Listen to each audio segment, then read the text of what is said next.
Welcome to day 2 in Istanbul. Now yesterday I was a man with no direction, wandering the streets aimlessly with no particular place to go. But today I have a purpose.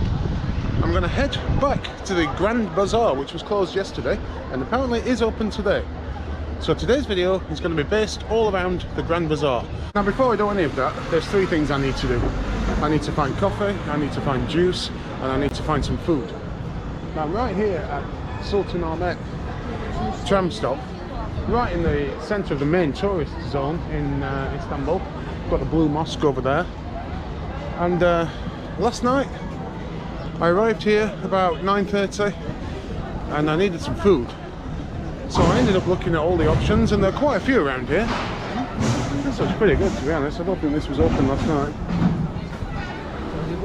So I came up here to a restaurant called Pasha, which I think is just on my right hand side. It was literally the worst food I think I've ever had anywhere. The meat was like chewing gum. The bread that it came with it was rock hard. There was no flavour. In fact, this is it. This is the one. Pasha. No man, no. He's trying to get me in. There's absolutely no way that's going to happen.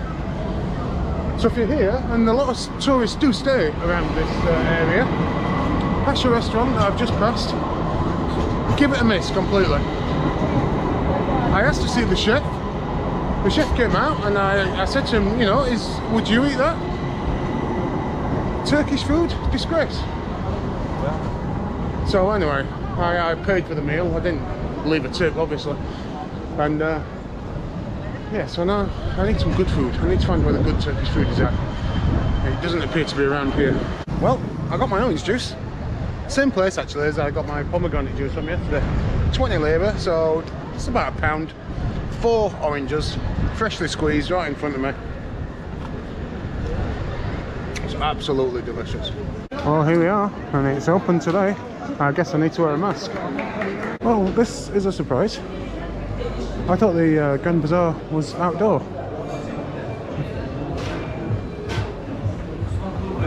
And it appears not to be. Although people are smoking in here like it's outdoor. Hi man. Yeah, I'm alright mate, cheers.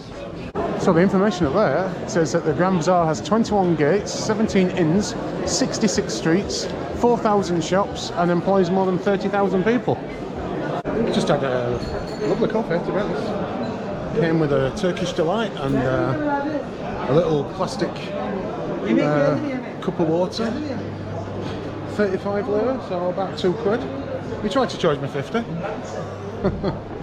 I'd already seen the menu, so he wasn't going to get very far with that. He did apologise. I'm not sure how he could have accidentally charged me 50 when it was clearly 35. Anyway, that's the orange juice done, that's the coffee done. Now I need to get some bloody food. There doesn't seem to be any food options inside the Grand Bazaar, so I'm going to go back out on the street and, I don't know, probably end up with a kebab again. I don't know where this is bringing me.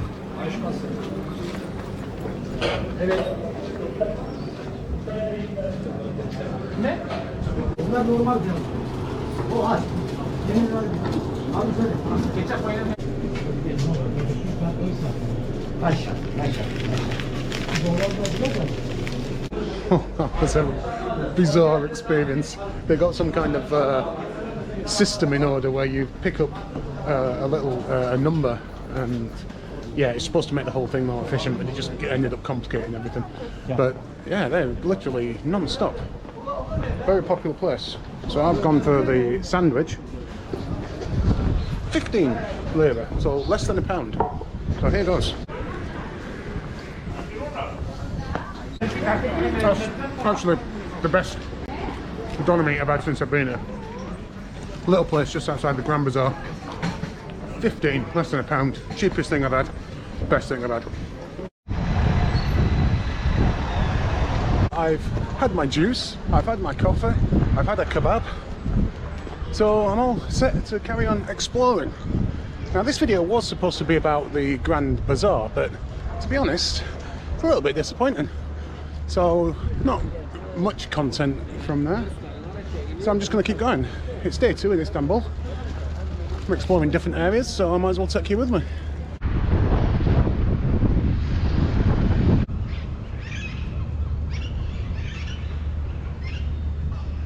Well, this is quite nice. Get out of the hustle and bustle of the streets of Istanbul and just find this peace and quiet in this lovely park. It's sort to think that just minutes ago I was in the streets with just hundreds of people buying pistachios and rose tea. When you look around, you see the park is filled with trees, and not one of them stand out. They're all pretty much identical. You wouldn't single any one tree out and say, ah, that's a good tree, unless you looked at this one. What's going on there? You see, you're a little bit different, you stand out from the crowd. Always be this tree. After exactly 7 months of travel in Europe, I finally reached the end of the continent. Just over there is Europe. Right here is Europe. Over there is Asia. And tomorrow I will be going across there. I'm not exactly sure how you get over there. I think you can just take a ferry, or there might be a bridge further down or something. But I'm heading over to the Asian side of Istanbul to see if it's any different, how different it is. I'm literally right at the edge of Europe right now. Once I go and stand on one of these rocks, then I can't get any closer to Asia without swimming across, and that's not going to happen. So here we are, the edge of Europe. This bird here keeps flying up in the air. Oh, he's not going to do it there, but he keeps flying. I think he's got a mussel or something, because he keeps flying up in the air and then dropping it on the ground, trying to crack it open. The weather's a bit grim. It had forecast rain for today, and it does feel like it's going to absolutely belt it down any time now. It's actually forecast rain for the next 2 days as well, so like literally the whole time I'm in Istanbul it's going to rain. It was okay yesterday, but last night when I was leaving the pub, I said last night, it was about 4 o'clock this morning, it was absolutely belting it down. So I was fearing the worst this morning. I said this morning, I didn't get up while 12:30. Body clock's already gone a bit skew with during my time in Istanbul. This is the Column of the Goths, which is the oldest monument from the Roman era that survived intact until today. It's thought that this was built to memorize the triumph against the Goth clans by Constantine in 331. Incredible. Not sure if you can hear that because of the wind.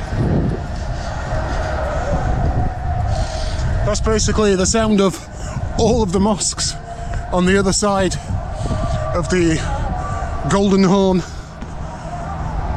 with their calls to prayer. What a sound.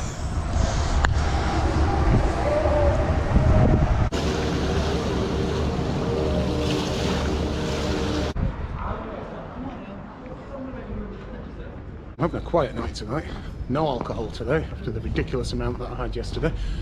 And yeah, because I'm staying in the kind of most tourist area, a lot of the restaurants are quite overpriced. But I have found one, 10 minutes walk, that seems a little less formal. So I'm going to go and check out the menu, and hopefully I can get some nice Turkish food.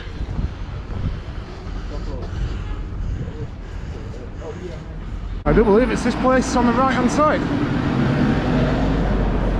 Well, the prices look pretty good in here anyway, so hopefully the food's good. I've gone for a lentil soup for a starter and the tile kebab with beef. Finally, some bloody good Turkish food. That was really, really nice. So the lentil soup starter, 15 lira, less than £1. That was okay. It came with bread as well, which was nice. For my main course, I had beef on a hot plate, which came lovingly with a circle of chips around the side. It got some chilies in there, but not too spicy, and could taste little bits of olive, maybe chopped up olives in there, but it was delicious. It was what I've been wanting in Istanbul since I got here. Best meal so far. And that's the end of day 2 in Istanbul. I've only got 1 full day left. I think I'm going to extend my stay, to be honest, because I'm just getting settled, just starting to feel comfortable in the city. So it doesn't really make sense to leave just yet. So I think I'm going to extend maybe three more nights. Tomorrow I'm heading up to the Asian side. So I'll see you there.